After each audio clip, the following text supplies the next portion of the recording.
Hi friends. ఇది కొండపల్లి సీతారామయ్యకు సంబంధించి 8వ పార్టు. ఈ పార్ట్‌లో ప్రధానంగా శ్రీకాకుళ పోరాటాన్ని సీతారామయ్య గారు విశ్లేషించినటువంటి తీరేదైతే ఉందో నేను ఈ వీడియోలో వివరించడానికి ప్రయత్నం చేస్తాను. అయితే చాలామంది హ్మ్, 2024 చర్చలు ఎందుకు విఫలమైనయి? అక్కడ జరిగినటువంటి విధానం ఏంటి? నల్లమల ఉద్యమం ఎందుకు దెబ్బతింది? ఇట్లా కొన్ని ప్రశ్నలు అడగటం జరిగింది. దానికి గూడా నేను సమాధానం చెబుతూ నల్లమల ఉద్యమం మీద నేను వీడియోలు పెడతాను. అట్లానే ఇంకా చాలా రకాల ప్రశ్నలు ఉండయి. ఈ చారుమజుందార్ హిస్టరీ అడిగినోళ్ళుండారు. అట్లా ఎవరైతే ఏమడిగారో అన్నిటికి సంబంధించి నేను ఆన్సర్ చేస్తాను. ప్రతి ఒక్కదానికి నేను వీడియోలో సమాధానం చెబుతాను. ఇక్కడ ఈరోజు వీడియో అయితే ఎందుకనంటే శ్రీకాకుళ పోరాటాన్ని కొండపల్లి సీతారామయ్య ఏ విధంగా విశ్లేషించాడు అనేది అర్థమైతే ఇప్పుడు జరుగుతున్నటువంటి దండకారణ్యం ఉద్యమాన్ని చర్చల్ని ఎలా అర్థం చేసుకోవచ్చు మీకు ఒక అవగాహన వస్తుంది. అట్లనే 2024లో జరిగిన చర్చలు నల్లమల ఉద్యమం వీటన్నిటిని అర్థం చేసుకోవటానికి ఎందుకంటే శ్రీకాకుళ ఉద్యమం ఏదైతే ఉందో సేమ్ ఇవన్నీ కూడా సాయుధ పోరాట ఉద్యమాలే. శ్రీకాకుళ పోరాటం ఎందుకు దెబ్బతింది? హే, దాన్ని ఎలా విశ్లేషిస్తున్నాడు సీతారామయ్య గారు అనేది మనకు ఒక అవగాహన వస్తే వీటన్నిటిని అనాలిసిస్ చేసేటప్పుడు ఇది మనకి బాగా సహాయపడుతుంది. ఓకే ఫ్రెండ్స్, వీడియోలోకి వెళ్దాం. అయితే శ్రీకాకుళ పోరాటం పైకి ఏం జరిగినాయి, ఎంతమందిని వాళ్ళు కథం చేశారు, భూస్వాముల్ని, ప్రజా ఉద్యమం ఎట్లా పెళ్ళుబికింది, ఎట్లా సక్సెస్ అయ్యింది, ఎన్కౌంటర్స్ ఎట్లా స్టార్ట్ అయినాయి, శత్రువు ఎంతమందిని చంపాడు, ఇదన్నీ బయటికి వచ్చిన వార్తలు, బయట ప్రపంచానికి తెలిసిన విషయాలు వేరు. నేను మాట్లాడేది అంతర్గతంగా, అంటే తెర వెనక పార్టీ నాయకత్వం అనుసరించిన పద్ధతులు, అక్కడ బయట ప్రపంచానికి తెలియనటువంటి అంశాలు అయితే ఉద్యమంలో వచ్చినటువంటి అంశాలు ఈ వీడియోలో సీతారామయ్య గారు శ్రీకాకుళ పోరాటాన్ని విశ్లేషించినటువంటి తీరు ఈ వీడియోలో మీ ముందు ఉంచుతాను. 11వ రాష్ట్ర మహాసభ 1970 మే నెలలో జరుగుతుందండి. గతంలో వీడియోల్లో మనం చెప్పుకున్నాం 70 all India ML party Congress జరిగిందని, 1970 మే నెలలో జరిగిందని. దానికంటే ముందు రాష్ట్ర మహాసభ జరిగిన కొన్ని రోజులకే మనకి కేంద్ర ఆల్ ఇండియా కాంగ్రెస్ జరగటం అనేది జరిగింది. సరే, మనందరికీ తెలుసు ఆల్ ఇండియా కాంగ్రెస్ తీసుకున్న నిర్ణయాలు, దాంట్లో లోపాలు ఎన్ని ఉన్నప్పటికీ సక్సెస్ రేట్ ఎక్కువ ఉంది. అంటే పార్టీ ప్రతిష్ట భారతదేశం మొత్తం పెరిగింది.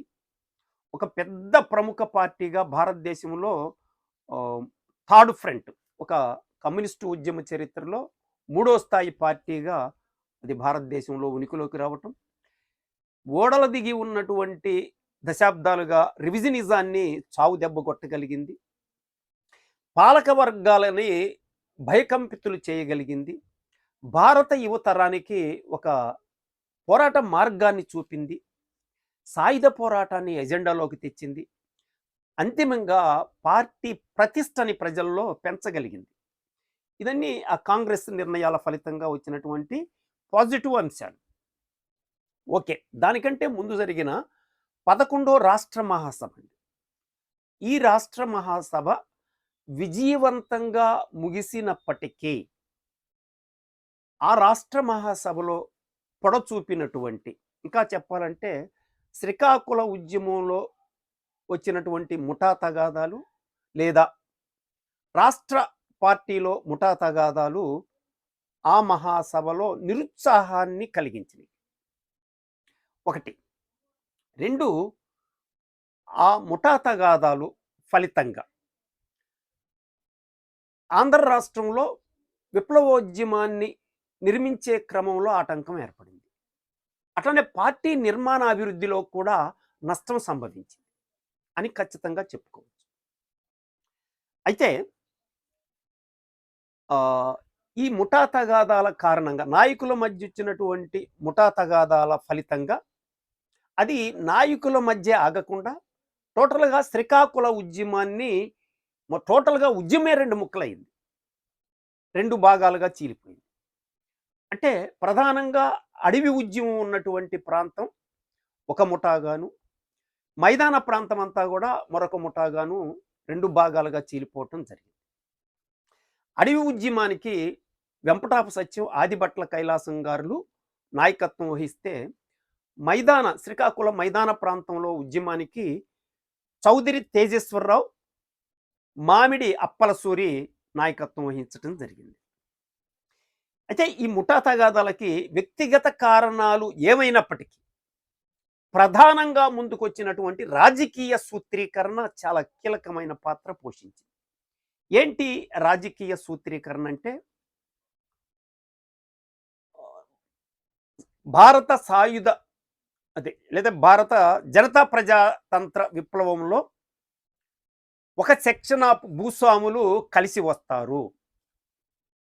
అలా కలిసి రాకుండా ఆపటం ఈ భూతలంపై ఎవరికీ సాధ్యం కాదు అని ఒక రాజకీయ సూత్రీకరణ మైదాన ప్రాంతాలకు చెందిన తేజేశ్వరరావు గారు, అప్పలసూరి గారు తెర మీదకి తీసుకురావటం జరిగింది. తీసుకురావటమే కాకుండా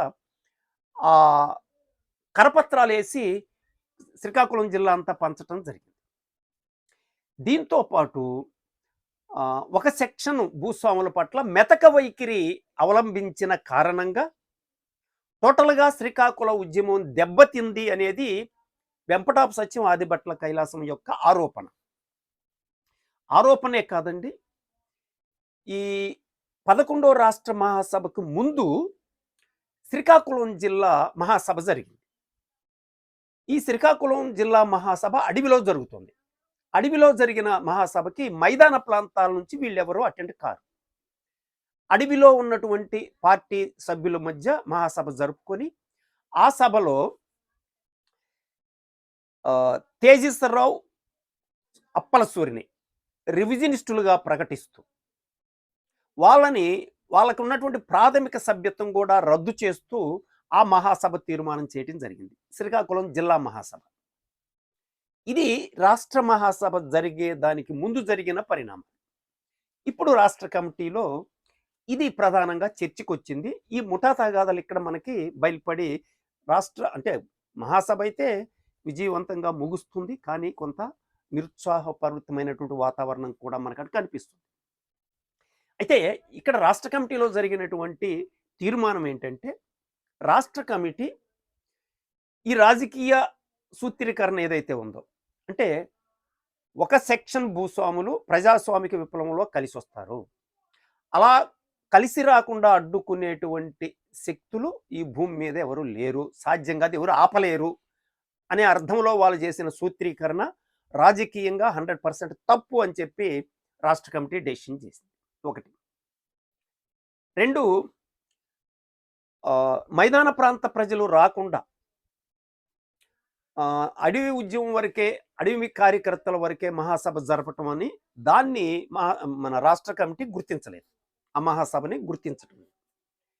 రెండోది, అప్పలసూరి మీద, తేజేశ్వరరావు మీద తీసుకున్న నిర్ణయాన్ని కూడా రాష్ట్ర కమిటీ నిర్ద్వందంగా ఖండిస్తుంది. ఇదొక అంశం. అయితే ఇక్కడ ఏదైతే రాజకీయ సూత్రీకరణకు బాధ్యత వహించారో ఈ అప్పలసూరి రాష్ట్ర కమిటీ మహాసభలో మిగతా వాళ్ళని కన్విన్స్ చేయటంలో పూర్తిగా ఫెయిల్ అవుతాడు. కన్విన్స్ చేయలేడు. చెయ్యకపోగా మిగతా వాళ్ళందరి అభిప్రాయాల్ని అతను కన్విన్స్ చేయలేకపోగా మా అభిప్రాయం అది కాదు, ఏదో పొరపాటు దొరిలింది అని తప్పుకోవటానికి ప్రయత్నం చేశాడు. దీన్ని కూడా రాష్ట్ర కమిటీ సభ్యులు ఎవరు సాటిస్ఫై కాలేదు. అతను వాదన పట్ల, అతను మాట్లాడే తీరుని ఎవరు ఒప్పించలేకపోయాడు. ఇదొక అంశం. అయితే రాష్ట్ర కమిటీలో కొత్త రాష్ట్ర కమిటీకి ఒక బాధ్యతని ఒప్పచెప్తూ ఒక తీర్మానం చేశారు. కీలకమైన తీర్మానం ఏంటంటే, శ్రీకాకుళ ఉద్యమంలో వచ్చినటువంటి రివిజనిజం ఏ స్థాయిలో వచ్చింది, ఎలా ప్రారంభమైంది, దానికి ఎవరు బాధ్యులు, దానివల్ల జరిగిన నష్టం ఎంత, ఇదంతా విశ్లేషించి తగు చర్యలు తీసుకోవాలని కొత్తగా ఎన్నుకోబడుతున్న రాష్ట్ర కమిటీకి ఆ బాధ్యత ఒప్పజెప్పడం ఆ తీర్మానం యొక్క సారాంశం. ఇది ఆ రాష్ట్ర కమిటీకి ఒప్పజెప్పటం. రెండో అంశం ఏంటంటే, నెక్స్ట్ రాష్ట్ర కమిటీ సమావేశాన్ని శ్రీకాకుళం అడవిలో జరపాలి అనే 2 తీర్మానాలు రాష్ట్ర కమిటీకి బాధ్యత ఒప్పజెప్తూ తీర్మానాలు చేయటం జరిగింది. ఈ తీర్మానాలు సౌదరి తేజేశ్వరరావుకి నచ్చలేదు. ఒకటి. సరే, అయితే ఇక్కడ ఒక విషయం మనం మాట్లాడుకోవాల్సిన విషయం ఏంటంటే, 11వ రాష్ట్ర మహాసభ జరిగే నాటికి శ్రీకాకుళ ఉద్యమం దెబ్బతిన్నదా అంటే ఖచ్చితంగా దెబ్బతినలేదు అని చెప్పుకోవాలి. అయితే ఎలాంటి పరిస్థితుల్లో ఈ మహాసభ జరిగింది కూడా మనం అవగాహన చేసుకోవాలి.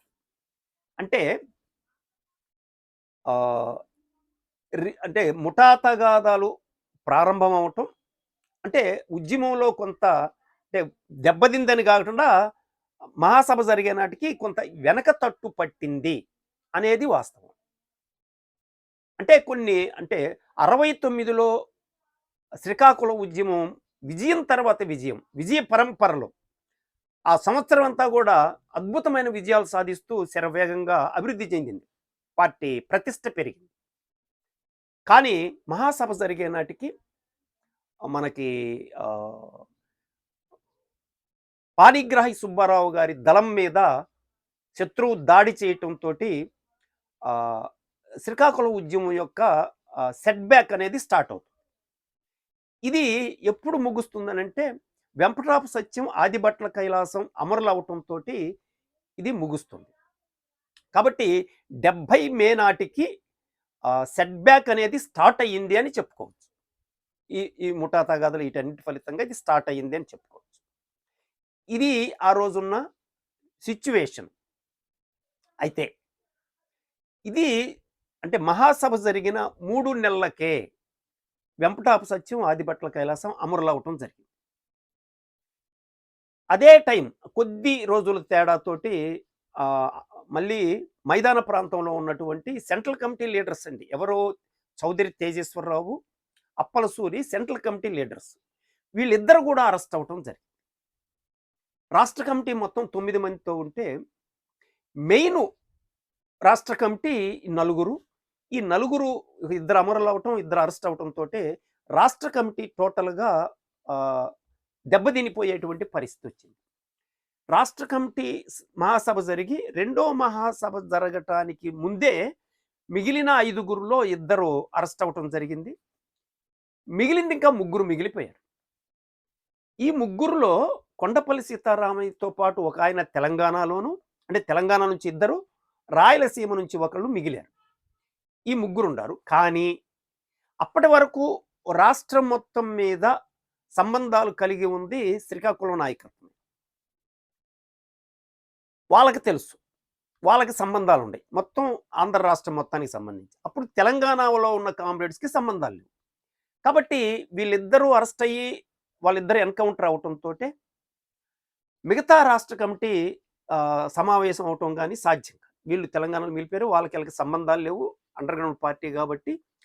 ఇక అక్కడి నుంచి మరొక 1 ఇయర్ పాటు రాష్ట్ర కమిటీ పని చేయలేని పరిస్థితి నెలకొని ఉంది ఆ రోజుకి. అయితే ఇక్కడ సీతారామయ్య గారు ఈ శ్రీకాకుళం ఉద్యమాన్ని విశ్లేషించేటువంటి పద్ధతి ఏంటనేది మనం ఇక్కడ చూద్దాం. జనరల్గా నేను ఈ సందర్భంగా చెబుతున్నానండి, గతంలో ఒక ఎంఎల్ పార్టీ ఒక ప్రముఖ లీడరుతో కలిసినప్పుడు ఆయన శ్రీకాకుళ పోరాట ఉద్యమంలో కూడా సంబంధాలు ఉన్న మనిషి. అతను మాట్లాడుతూ శ్రీకాకుళ పోరాటం ఎందుకు దెబ్బతింది అని ప్రశ్న వేసినప్పుడు ఏమీ లేదు, ఒకే ఒక కారణం, ముఠా తగాదాలతోటి ఆ ఉద్యమం దెబ్బతింది అని చెప్పి తేల్చి చెప్పేసి ఒకే ఒక మాట. చాలా ప్రముఖ నాయకుడు. మరొక ప్రముఖ లీడర్, చాలా ప్రాముఖ్యత ఉన్నటువంటి మరొక naxalite leader, ML party leader, మరొక వ్యక్తి మరొక సందర్భంలో మాట్లాడుతూ అతివాద దుందుడుకువాద చర్యల ఫలితంగానే శ్రీకాకుళం పోరాటం దెబ్బతింది అని ఇంకొక వ్యక్తి మాట్లాడటం జరిగింది. కానీ కొండపల్లి సీతారామయ్య గారి విశ్లేషణని ఇక్కడ మనం ప్రత్యేకంగా అదే శ్రీకాకుళం పోరాటానికి సంబంధించి సీతారామయ్య గారు ఏం మాట్లాడతారు? సీతారామయ్య గారు మాట్లాడుతూ ఏం చెబుతున్నారంటే, శ్రీకాకుళ పోరాటాన్ని ప్రారంభించటానికి అప్పుడున్నటువంటి కార్యకర్తలందరిలోనూ ఒక ఉత్సాహపూరితమైనటువంటి వాతావరణం ఉంది.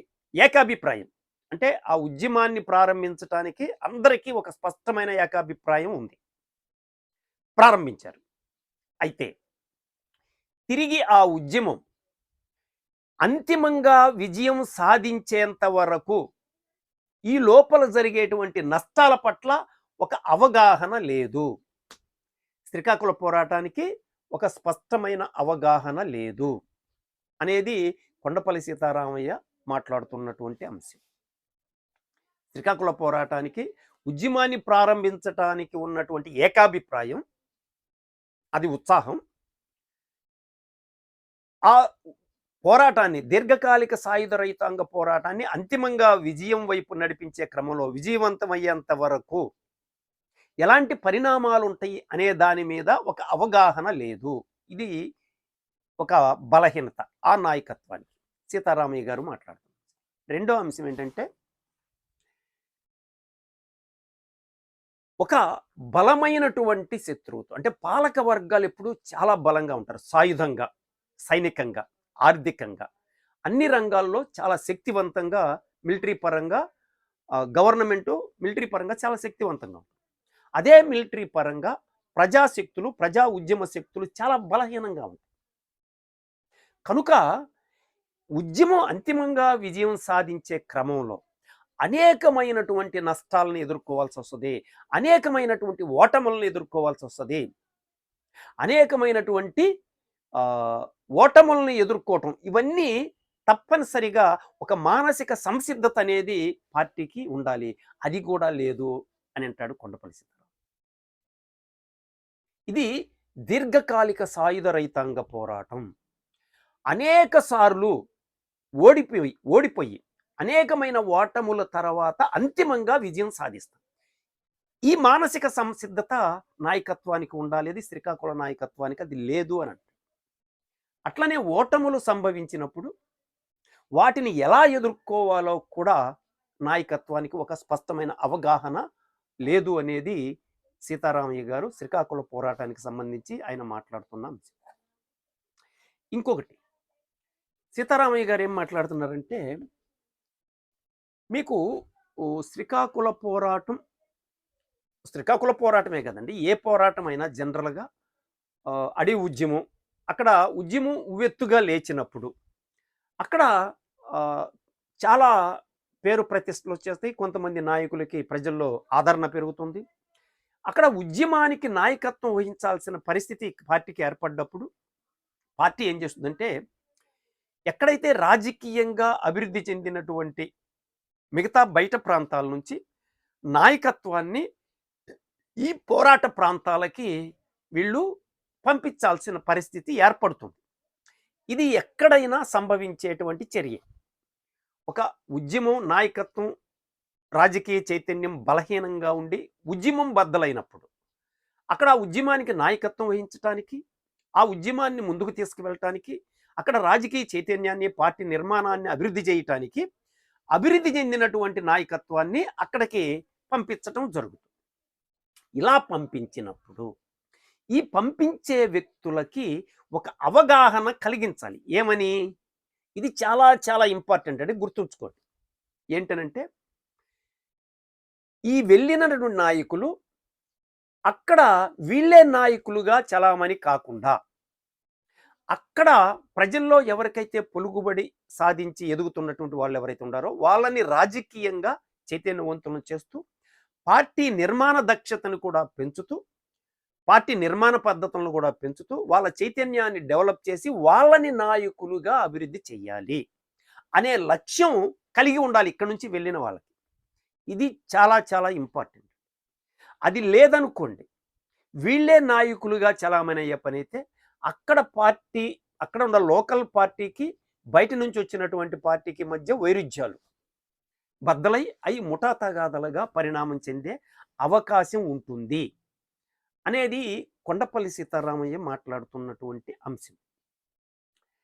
అట్లనే అక్కడ ప్రజల్లో ఒక దాడులు చేయటం, యుద్ధంలో వాళ్ళు నిర్వహించిన పాత్ర ఫలితంగా ప్రజల్లో విపరీతమైన పలుకుబడి లోకల్ లీడర్స్‌కి వచ్చేస్తుంది.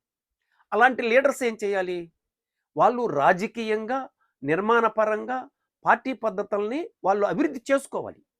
లేదా ఆ ఉద్యమానికి నాయకత్వం వహిస్తున్న పార్టీ ఏం చేయాలి? ఆ వ్యక్తుల మీద ఉన్నటువంటి అభిమానాన్ని పార్టీ మీద అభిమానంగా మార్చాలి. ఇంకా కొంతమంది వ్యక్తుల్ని డెవలప్ చేసి ఒక పార్టీ నిర్మాణాన్ని తీసుకొచ్చి ఓ బలమైన పార్టీని ఆ పార్టీ నాయకత్వంలో ఉద్యమం నడిపే విధంగా చర్యలు తీసుకోవాలి. ఇది అప్పుడున్నటువంటి పార్టీ చేయాల్సిన పని. కానీ ప్రాక్టికల్‌గా శ్రీకాకుళంలో ఏం జరిగింది? కానీ ఈ వెలుగులో చూడాలంటాడు సీతారాం. శ్రీకాకుళంలో జరిగింది ఏందనంటే ఆహ్, 69లో గుత్తికొండలో జరిగినటువంటి సమావేశానికి శ్రీకాకుళం నుంచి వచ్చిన వాళ్ళలో వెంపటాపు సత్యం కూడా వస్తాడు. ఆ సమావేశానికి హాజరవుతాడు. ఈ వెంపటాపు సత్యం అనే అతను శ్రీకాకుళం ఉద్యమం నుంచి ఆహ్, జిల్లా నాయకత్వం ఒక 5గురితో ఉంటుంది. 5గురిలో ఒకడు.